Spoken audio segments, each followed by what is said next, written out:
sampun titiang nenten mari tetes malih duaning puniki niwayan Sri Supriyaningsih puniki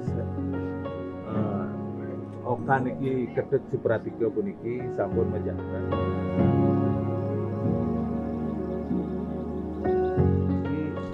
titiang puniki wantah jagi pacang ngetus warga titiang puniki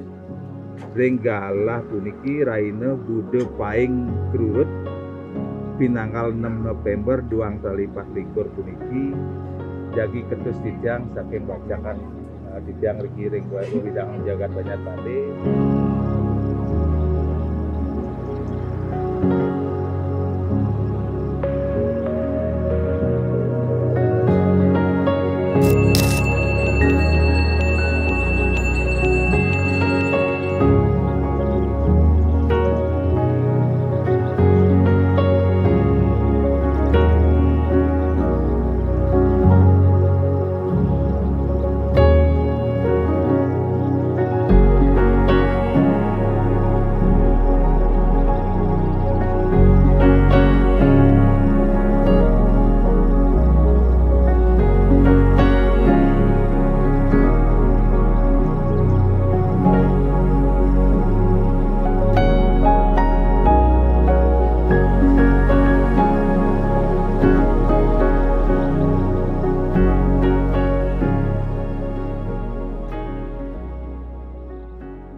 ring sakalih puniki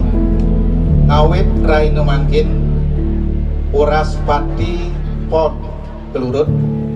tanggal 7 November warse 2024 sah sampun ala kirabi.